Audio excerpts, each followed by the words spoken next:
alam na ganito. Invite ako minsan sa Coron, Palawan para mag-seminar. Naalala ko yung dapat yung itak ko. Yung pastor na nag-introduce sa akin, si Tatay ang pinakilala, for 15 minutes. Tapos sabi niya, ang speaker natin ngayon, after 15 minutes, ay si Pastor Jun Gapilan. Ganun na, walang tungkol sa akin. Although yung nag-introduce ng pastor na yun, ay patay na siya. Wala na siya ngayon, sa life. Ang pag-uwi ko, galing ko ron, sabi ko, Tay, speaker ako sa Coron, galing ako ron, ako nag-speak, pero ikaw bida. Hindi ako makagawa ng sarili kong pangalan dahil sa iyo. Pero okay lang yun, Tay, na ikaw naman talaga dapat. Anyway, magandang gabi po sa inyong lahat. At nagtitipon po tayo ngayong gabi, hindi lang para lumuha. At nung ginawa ko po itong theology ko kanina sa kwarto, mag-isa ako, ay magulgul na ako ng magulgul. Hindi tayo nandito para lumuha na, kundi para ipagdiwang ang buhay ng isang lingkod ng Diyos. Isang ama, isang pastor, isang kaibigan, isang mentor. At sa napakarami, siya ay minahal bilang tatay. Si tatay ay nabuhay ng 90 taong gulang.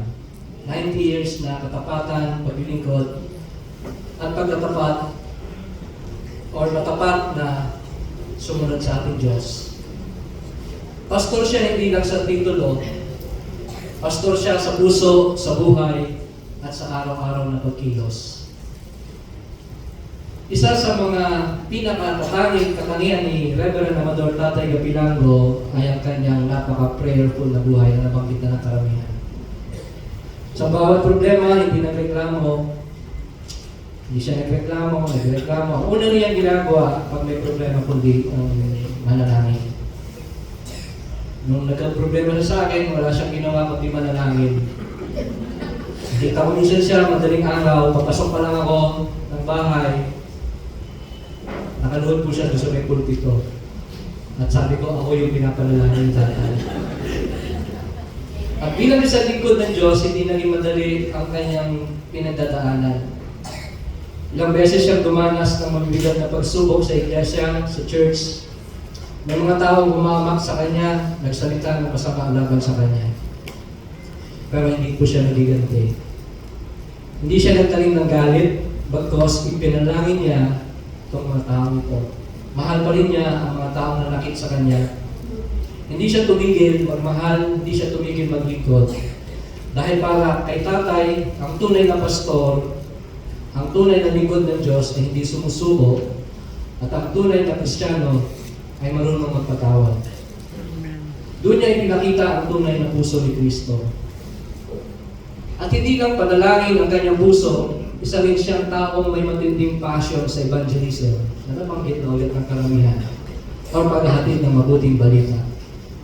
Isa sa sinulat niya ang kanyang salwikain ay ang sabi niya na binanggit ni Pastor kanina, ni Bani kanina, ang humahayo ay uuwin may dalang buhayo. Kahit saan siya pumunta o magpunta sa palengke, sa jeep, sa bus, sa barko, sa bangka, sa tindahan, sa ospital, sa kapitbahay, lagi at lagi siyang nagbabahagi ng Ebanghelyo. Para kay tatay, walang sino mang dapat mamatay na hindi narinig ang mabuting balita. Evangelism was not something he did. Evangelism was who he was. At bilang ama naman, minahal na kaming 5 magkakapatid ng buong puso. Hindi siya palaging expressive sa amin, pero ramdam mo ang kanyang pagmamahal sa bawat gabay, sa bawat payo, at sa bawat panalangin. At bilang lolo naman, iba ang saya niya sa kanyang mga apo. Parang lumalakas siya uli sa tuwing makakausap at nakakasama niya sila. Kilala rin si tatay sa kanyang humor. Kaya kahit maraming pagsubok, lagi pa rin siyang may biro, may kwento, may ngiti, at may aral sa huli. His humor was a reflection of his joy in the Lord. At ang kanyang magiging bukas palad ay hindi malilimutan. Mapagbigay siya hindi lang sa pera, ganoon din sa oras, sa lakas, sa resources, at sa pagmamahal. Tumutulong siya na walang kondisyon. Hindi niya iniisip ang pagod, hindi niya iniisip ang kapalit. Kaya naman maraming tao ang tumawag sa kanya ng tatay. Hindi lang dahil sa edad, kundi dahil sa puso niyang may malasakit. Siya ay naging ama ng maraming mananampalataya, kapwa pastor, at mga tao na kanyang naakay at naalalayan. Isang talatang madalas niyang binabanggit at talagang sumasalamin sa kanyang buhay ay ang Psalms 37:25. Ang sabi doon, I have been young and now I am old, yet have I not seen the righteous forsaken, nor his seed begging bread. Tunay nga hindi pinabayaan ng Diyos ang isang matuwid na gaya ni tatay. At kami, ang kanyang pamilya, ay nakinabang sa biyaya ng Diyos dahil sa pananampalatayang ipinasa niya. Isinalin niya ang verse na ito sa Tagalog sa sarili niyang translation. Mga awit 37:25, sabi niya, mula sa aking pagkabata hanggang ako ay tumanda, ay aking kitang-kita na ang nagtatapat sa Diyos ay hindi magiging hampas lupa. At kung hindi ka magtatapat sa Diyos, ikaw ang ihahampas sa lupa. Tunay nga hindi pinabayaan ng Diyos ang isang masuwid na gaya nito. Ngayon, habang pinapaubaya natin siya sa Panginoon, masakit man, nakakalungkot man, ngunit may kapayapaan po sa puso namin. Dahil alam namin si tatay ay nagtapos ng tapat. Tinapos niya ang takbuhin, nilabanan niya ang kabutihan, ang mabuting pakikipaglaban. Iningatan niya ang pananampalataya at ngayon nasa piling na siya ng ating Panginoon na kanyang pinagsilbihan ng buong buhay niya.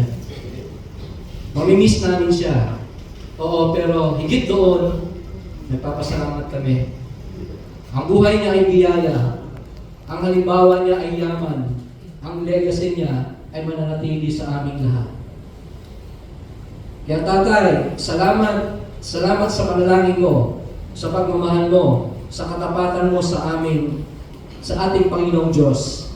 Salamat sa mga araw na iniwan mo sa amin na paglingkuran siya ng tapat at maging katulad ni Jesucristo. Tatay, nasa mga bisig ka na ng Diyos na minamahal mo at pinaglingkuran mo ang buong buhay mo. Mahal na mahal ka namin. In closing, I want to make a pledge to my father. Dahil tinuruan niya kaming unahin at mahalin ng Diyos sa aming buhay. Tatay, I pledge to you, by His grace and mercy, in front of all these witnesses, I will continue to preach the Word. I will continue to share the Gospel. I will continue to make disciples. I will run my race, live my life, and exalt and glorify the name of Jesus Christ. I love you, Tatay. Gusto ko po rin samantalahin ang pagkakataon ito para pasalamatan kayong lahat. Lahat ng nasa loob ng auditorium na ito at sa lahat ng nanonood ng live sa Facebook ngayong panahon na ito, sa kanilang mga tahanan. We are honored that you are here.